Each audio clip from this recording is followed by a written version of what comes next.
Welcome to progressive waves. So we're going to start off looking at the structure of the wave and all the different terminology, and then we're going to look at some animations. So here we have a waveform. You should be familiar with this from GCSE. Over on the left here we have an oscillator. It moves up and down and generates the waveform. You need to be familiar with the different parts of the wave. So for example, the top of a wave is referred to as the peak, and the bottom of the wave is referred to as the trough. We have a position where the wave crosses the x-axis here and here.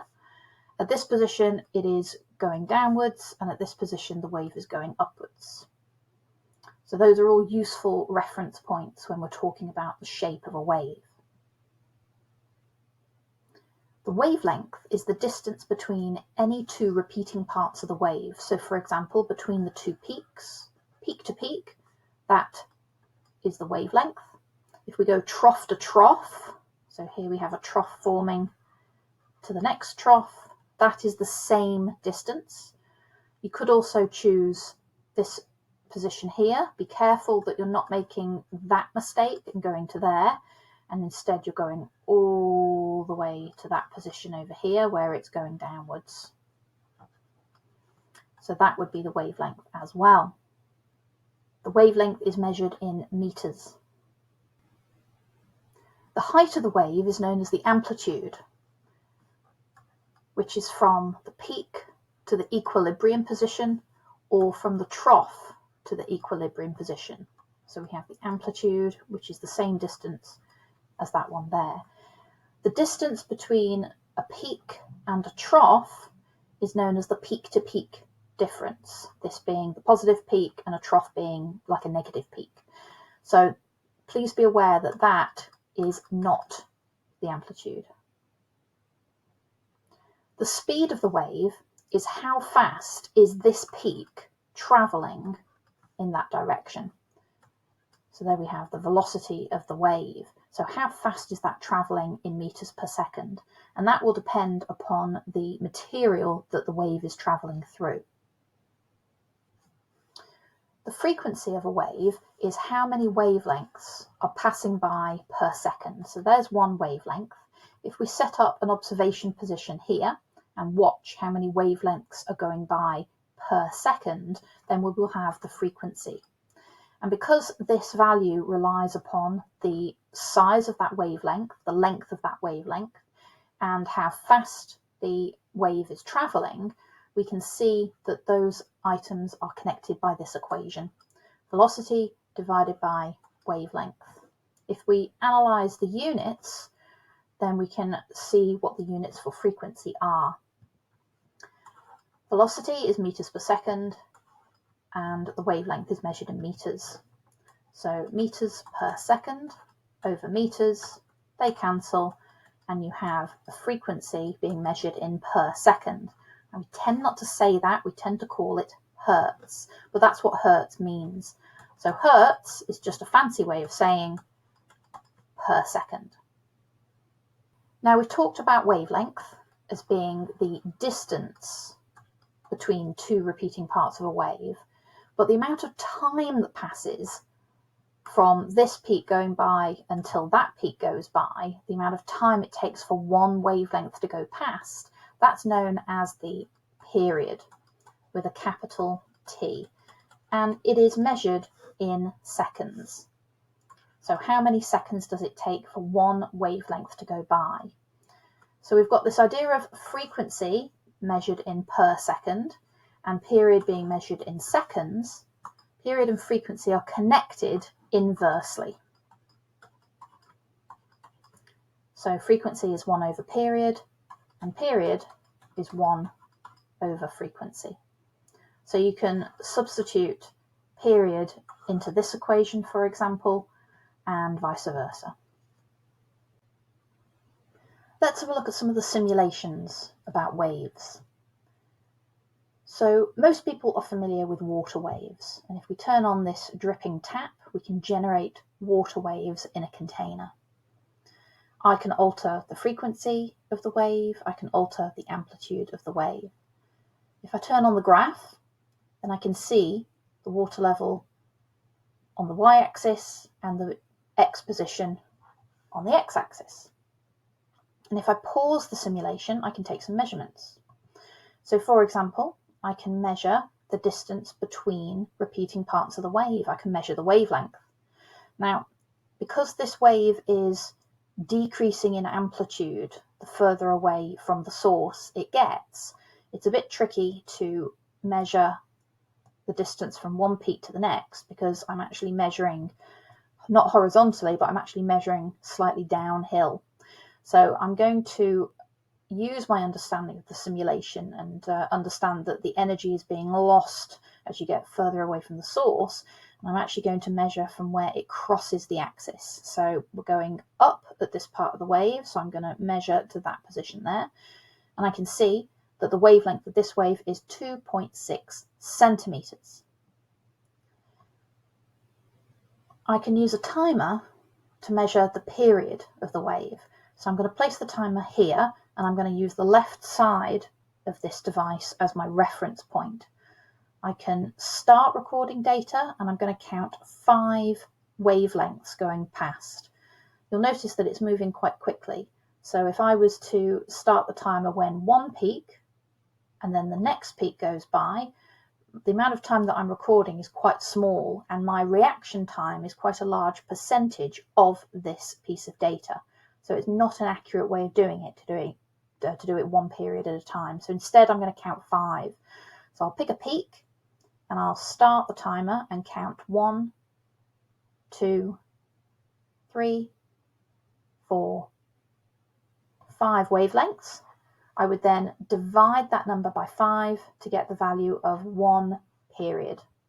And of course, if I was doing this for real, then I would do lots and lots of measurements, and I would take an average of my results. Let's have a look at waves on a string.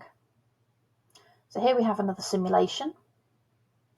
We have the waveform being generated on an oscillator over here, and it goes on infinitely. I've got the damping turned down, which means that no energy is being lost in the system. If I turn the damping up, you can see that the amplitude decreases very rapidly because lots of energy is being lost very quickly in this wave. So let's turn that off.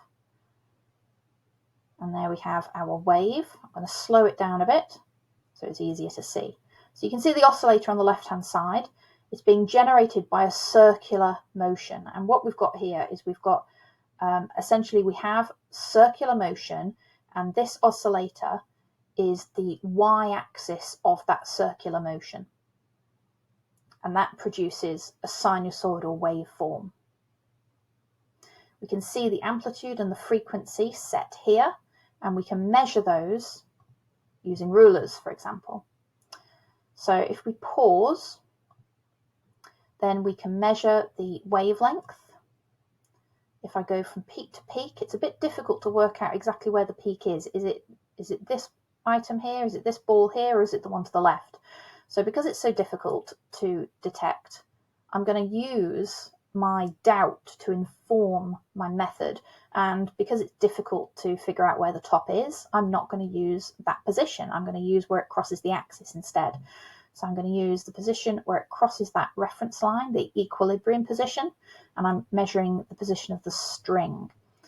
So that would be half a wavelength from 0 to peak to 0, and then trough to 0. That's my full wavelength. So we've got 3, it's between 3 and 4.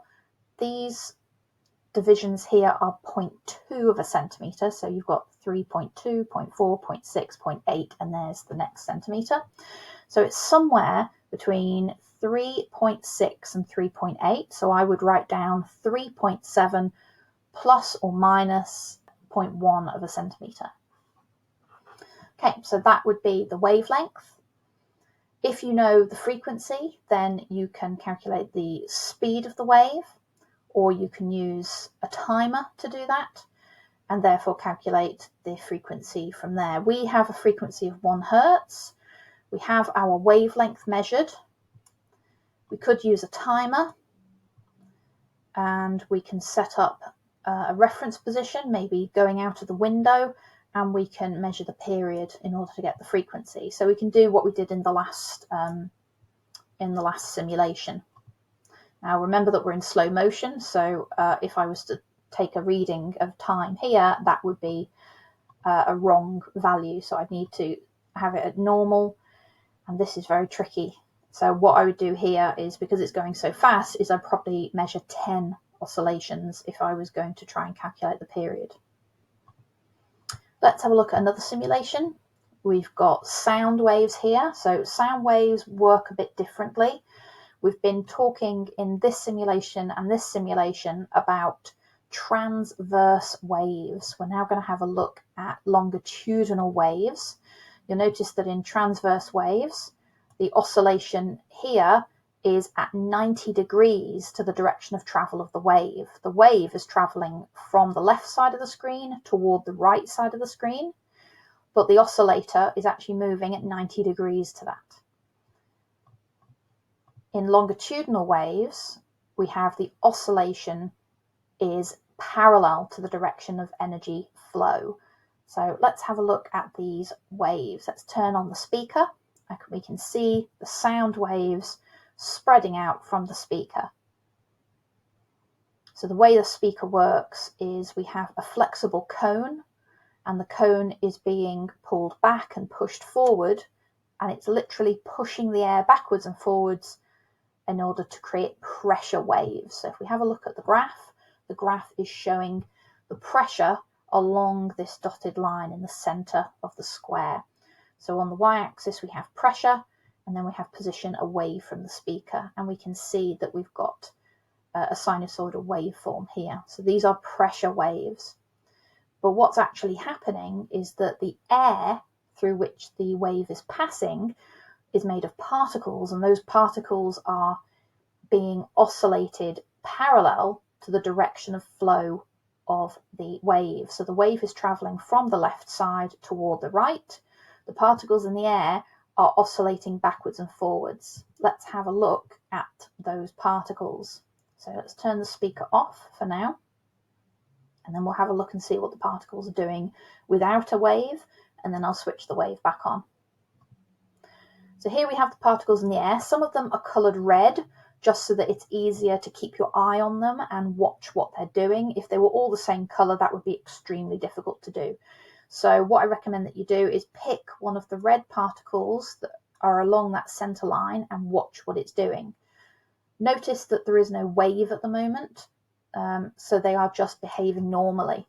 This is a very simplified animation, but essentially these are the particles without any wave passing through them. So let's now turn on the speaker and see what happens as a wave is introduced. So have a look at those red ones along the centre line and see if you can work out what's going on. So they've gone from jiggling in place to now moving backwards and forwards in the same direction that the wave is moving. If I switch on both the previous simulation and the particles, and you can see hopefully what's going on. So we get areas, the white shaded areas.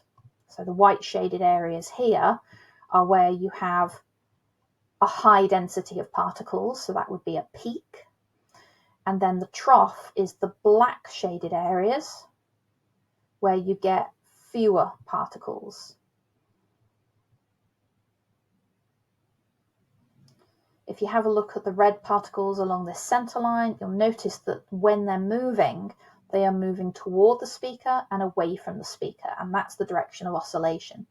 It's completely different to the oscillation in this simulation, where you have the oscillator moving at 90 degrees to the direction of energy flow. In this example, the energy is flowing from the left side to the right side, but the oscillator is moving up and down, so that's at 90 degrees. In this simulation, the particles are being moved forward and backwards. We're going to turn that off and just have a look at the waves now and see what's happening with these waves, because we're going to have a discussion about phase difference. So here we have a piece of equipment that allows us to sample waves at different positions. So I'm going to put this detector at the 100 centimetre mark. Putting it any closer to the speaker, you get some unusual side effects because this is where the sound's being generated and energy is very highly concentrated in that position. So let's move it slightly away. And we can see that the what's happening in this fixed position is that the wave is oscillating, and it's being shown by this grey line on the screen. The darker sensor I can place at any point I want, and it will show what's going on at that position. I'm going to put this at the 200 centimetre position. And you can see that the two waves are in phase. The grey and the black lines are both experiencing peaks, and they're both experiencing troughs at the same point in time. So if I pause the simulation, you can see that when the grey detector records a peak, so does the black one. So these two positions are in phase. The wave is in phase. And that's because the wavelength is 100 centimetres, and I've placed the two sensors 100 centimetres apart. If we have a look at the graph along the bottom, and we take our measurement, again, I'm not going to do the peak to peak because the energy is decreasing, and this amplitude here is smaller than that amplitude there. So I'm going to get a more accurate value by looking at where it crosses the x-axis, which is about there, which is almost exactly 100 centimetres. So I've placed the sensors 100 centimetres apart, and the wave is doing the same thing at the same time while they're 100 centimetres apart. They are one wavelength apart, so they are in phase with each other. If I was to move this sensor so that it is only half a wavelength away from the previous one, we can already see what's going to happen. So the grey sensor is recording a peak, and the black sensor is now recording a trough. They are now out of phase. They're doing the opposite thing at any point in time. Now, I talked previously about this oscillator here being generated by a circular motion, and in fact you can model all sinusoidal waves as being generated by a circular motion. So when we talk about things that are in phase or out of phase, we tend to use circular terminology to describe how in phase or how out of phase they are. So these two sensors here are half a wavelength or half a circle out of phase. At this position here, they are in phase with each other. They are one wavelength apart, or one full circle apart. So we can describe that phase difference as being either 0 degrees or 360 degrees. At this position here, where they're half a wavelength out of phase, we can describe the phase difference as being 180 degrees, or half a circle. You can also have 45 degrees, where they are not quite lined up. And remember, when we talk about circles, we can either measure circles in terms of degrees, or we can use radians. So in this position here, they are 0 radians, or, if you rather, 2 pi radians, or in phase. At this position here, they're half a wavelength out of phase, or 180 degrees out of phase, or if you prefer, pi radians out of phase. In this position here, they are a quarter of a wavelength out of phase, or if you prefer, 90 degrees, or half pi radians. So there are lots of different ways to describe it. Last one. Here we have a simulation of light, and we can see the different colours instead of there being numbers on this frequency chart here. So if we turn on the screen and let it run for a moment,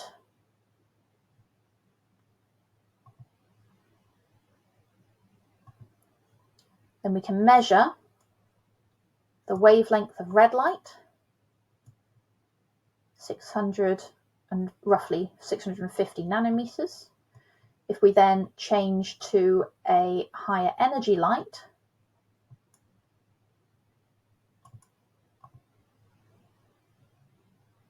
then we can compare the wavelengths.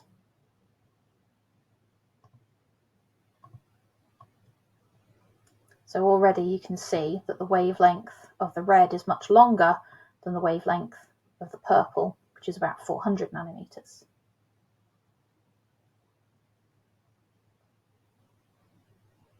Now, because we've got the distances on here and we've got the wavelengths, we could calculate the frequency from the period, and therefore we can calculate the speed of light. So if you were to measure, how fast is this going? Quite fast. If you were to measure 10 periods, then you could get the amount of time it takes for one wavelength to go past. If you can get the period, then you can get the frequency. And we've just measured the wavelength, so we could get the speed of light as well. So let's have a go at that calculation. So I'm going to count 10 wavelengths, I think, because it's moving so quickly. 1, 2, 3, 4, 5, 6, 7, 8, 9, 10. So we have 13.86 femtoseconds. We've got the wavelength.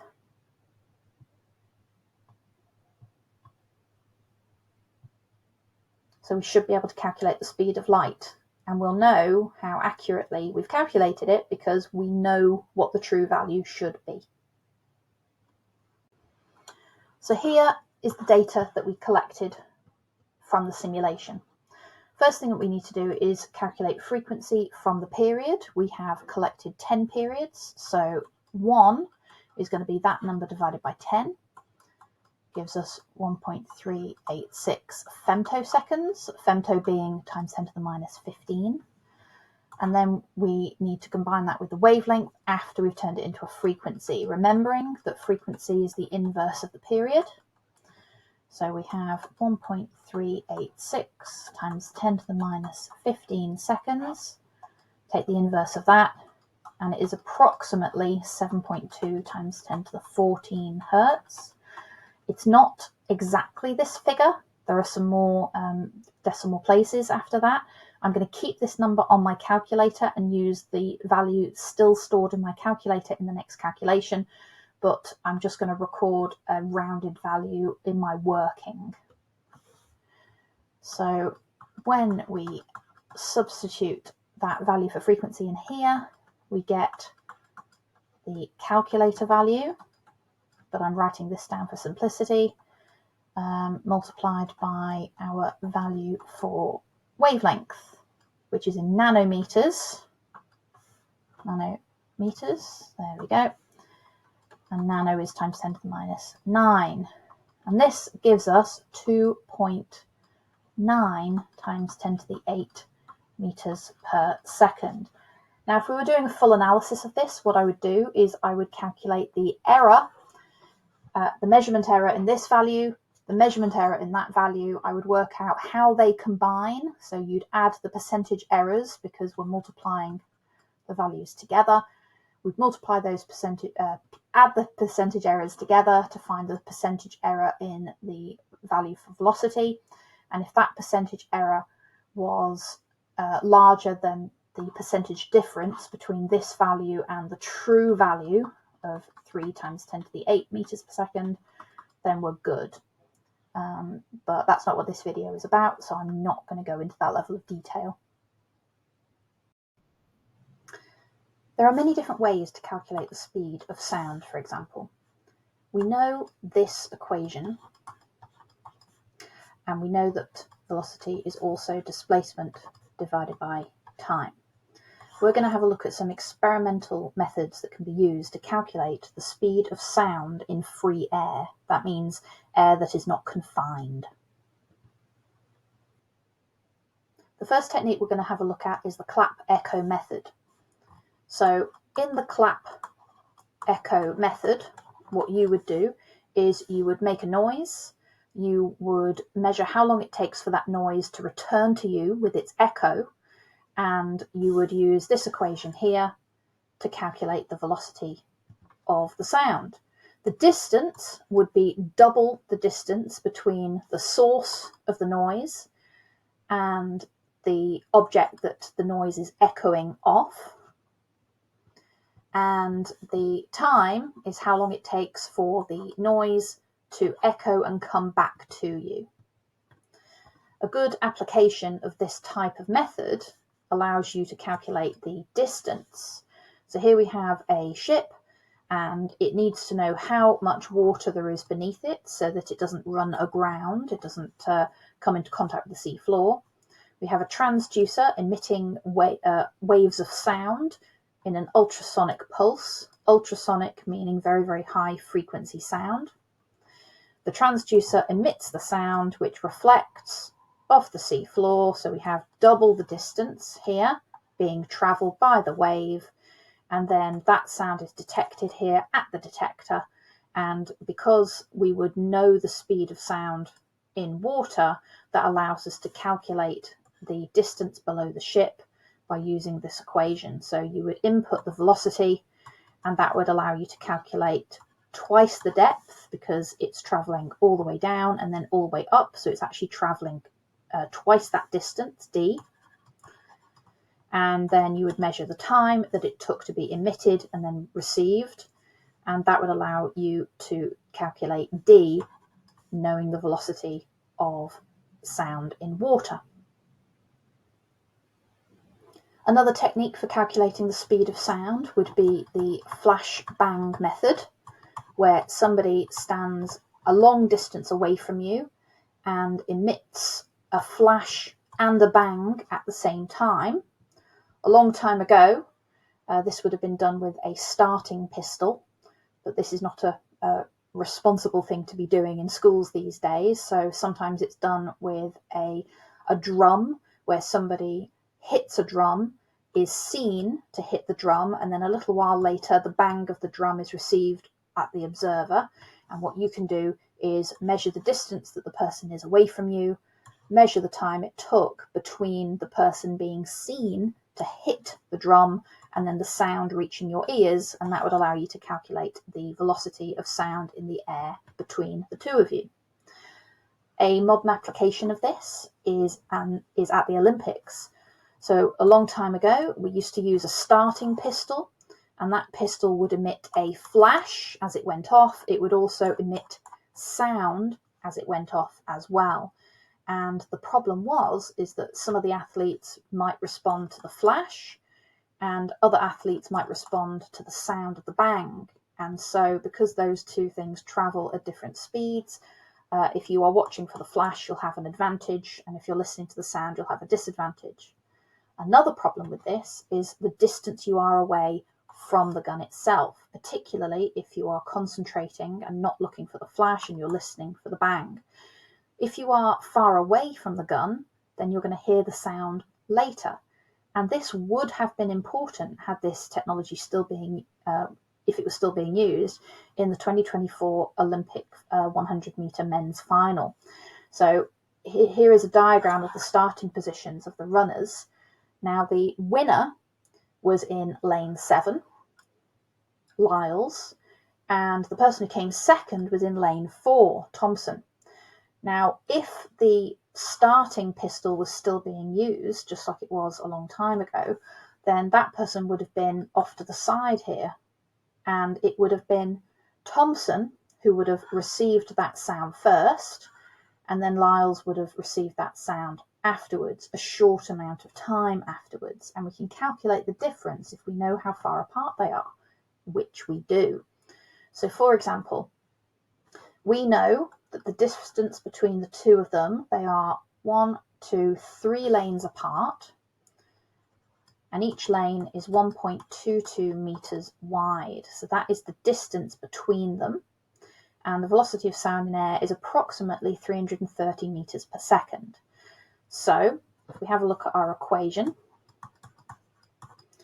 the time difference between each of them receiving the bang, and remember in lane 7 they would have received it first, So the time difference is going to be the distance they are apart divided by the velocity of sound. So here we have their separation divided by the approximate speed of sound. It does change for different temperatures, different humidities, that sort of thing. But a good estimate would be 0.011 seconds. So that is the advantage that the second place person would have had over the first place person had we been using the old technology. Now, in lane 4, their finishing time was 9.789 seconds, and the winner in lane 7 won it in 9.784 seconds. So if we'd been using the old technology, then the first place person would not have won, and the other person would have come first because they would have heard the starting pistol soonest. Luckily for us, we use a new system where the starting gun is not actually a gun, it's an electronic switch that emits a light, and at the same time there is a sound that comes from a speaker. You can see there's a piece of equipment here behind every single runner, but that piece of equipment has a speaker in it, and all of those speakers emit the starting sound at the same time. Luckily for Lyles in lane 7, who went on to win the race. Another technique that we can use is a data logger connected to 2 microphones. This is a very, very simple technique. You emit a sound, you have 2 microphones that are a distance apart, you measure that distance, and you plug the input into the microphones into a data logger, and what happens is that the sound arrives at this microphone first, it logs the peak of the sound arriving, then the sound continues to the other microphone, at which point it logs, oh yep, that's when the sound was received, and then the data logger allows you to measure the difference between the time of arrival of the sound. And finally, we could use standing waves. So the velocity of sound is dependent upon the properties of the air, and here we have air inside a tube. If you set a tuning fork going at the top, then you are creating sound that's going to travel down the tube. It's going to reflect off the bottom, and it's going to come back up again, and it will interfere with the wave coming down. This creates something called a standing wave, and it will resonate if the tube is exactly the right length. And when it resonates, you measure the length, and that allows you to calculate the speed of sound. It's quite an advanced technique, but you'll be studying standing waves later on in the course, so we may return to this experiment.